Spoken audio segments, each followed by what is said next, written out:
ओम वासुदेवाय नमः। आप सभी का मेरे YouTube चैनल पर स्वागत है। मैं आज आप सभी को कार्तिक माह के महात्म्य के 5वें अध्याय को सुनाऊंगी। पिछले अध्याय में मैंने और से कुछ अध्याय को सुनाया है। आज मैं 5वें अध्याय को सुना रही हूँ। मैं प्रतिदिन कार्तिक माह में एक एक अध्याय को सुनाती हूँ, जिसके श्रवण मात्र से आपको भी पुण्य की प्राप्ति हो और भगवान पे आपकी असीम कृपा प्रदान हो। तो आइए सुनते हैं कार्तिक माह के महात्म्य के 5वें अध्याय को। प्रभु मुझे सहारा है तेरा, जग के पालनहार, कार्तिक मास महात्म्य की कथा करूँ विस्तार।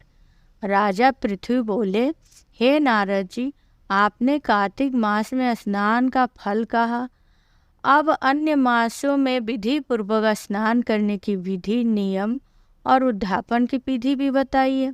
देवर्षि नारद ने कहा, हे राजन, आप भगवान विष्णु के अंश से उत्पन्न हुए हैं, अतः यह बात आपको ज्ञात ही है। फिर भी मैं आपको यथाचित विधान बतलाता हूँ।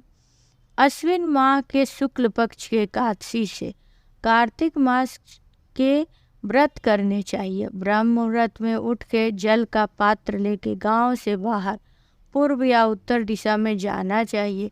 दिन में या शयन काल में कान में जनेऊ चढ़ाकर, पृथ्वी पर घास बिछाकर, सिर को वस्त्र से ढक कर और भली भांति बंद करके सांस को रोककर मलमूत्र का त्याग करना चाहिए।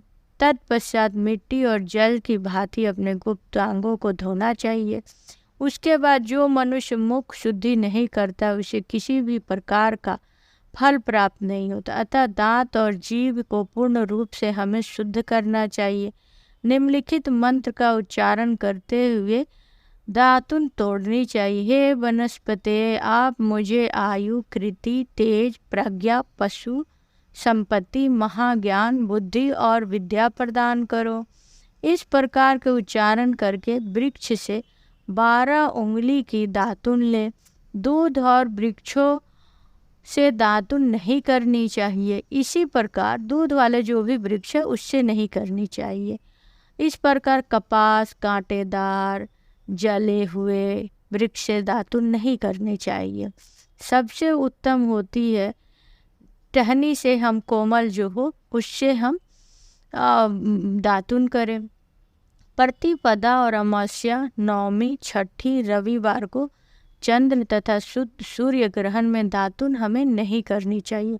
तत्पश्चात भली भांति स्नान करके फूल, माला, चंदन और पान आदि की पूजा की सामग्री लेकर प्रसन्नचित्त एवं भक्ति पूर्वक शिवालय में जाकर सभी देवी देवताओं को अर्घ्य, आचमन आदि वस्तु से पृथक पृथक पूजा करके प्रार्थना एवं प्रणाम करने चाहिए।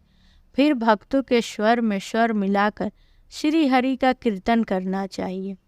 मंदिर में जो गायक भगवान श्री हरि का कीर्तन करने आए हों, उनका माला, चंदन, तंबाकू आदि से पूजन करना चाहिए, क्योंकि देवालय में भगवान विष्णु को अपनी तपस्या, योग और दान द्वारा प्रसन्न करते हैं। परंतु कलयुग में भगवत गुणगान को ही भगवान श्री हरि को प्रसन्न करने का एकमात्र साधन माना गया। नारद जी पृथु से बोले, राजा पृथु से, हे राजन, एक बार मैंने भगवान से पूछा कि हे प्रभु, आप सबसे अधिक कहाँ निवास करते हैं? इसका उत्तर भगवान ने कहा, हे नारद, मैं वैकुंठ या योगियों के हृदय में ही निवास नहीं करता हूँ, अपितु जहाँ मेरे भक्त मेरा कीर्तन करते हैं मैं वहाँ भी अवश्य निवास करता हूँ। जो मनुष्य चंदन, माला आदि से मेरे भक्तों का पूजन करते हैं उनसे मेरी बड़ी प्रीति होती है, जैसे कि मेरे पूजन में होती है।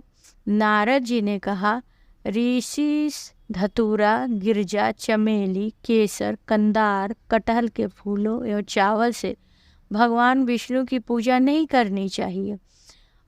अड़हल, कंद, गिरीश, जूही, मालती और केवड़ा के पुष्पों से भगवान शंकर की पूजा नहीं करनी चाहिए। जिन देवताओं की पूजा में जो फूल निषेध है निषेध है उन्हीं से उनका पूजन नहीं करना चाहिए। जो उनके लिए है उसी से करना चाहिए। पूजन समाप्ति के बाद भगवान से क्षमा प्रार्थना करनी चाहिए। हे सुरेश्वर, हे देव, ना मैं मंत्र जानती हूँ, ना क्रिया, ना भक्ति, ना भाव। मैंने बहुत सी गलती की है, उसे क्षमा करे। हे, ऐसा प्रार्थना करके पश्चात साष्टांग प्रणाम करके भगवत कीर्तन करना चाहिए। श्री हरि की कथा सुननी चाहिए, प्रसाद ग्रहण करनी चाहिए।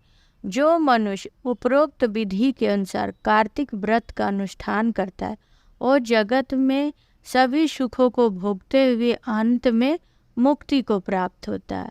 इस प्रकार मैंने आप लोगों को कार्तिक माह के महात्म के 5वें अध्याय को सुनाया है। आप लोग इसे ध्यानपूर्वक जरूर सुने और वीडियो को स्किप ना करें, पूरा ये ऑडियो मेरा सुने और भगवान का गुणगान करें।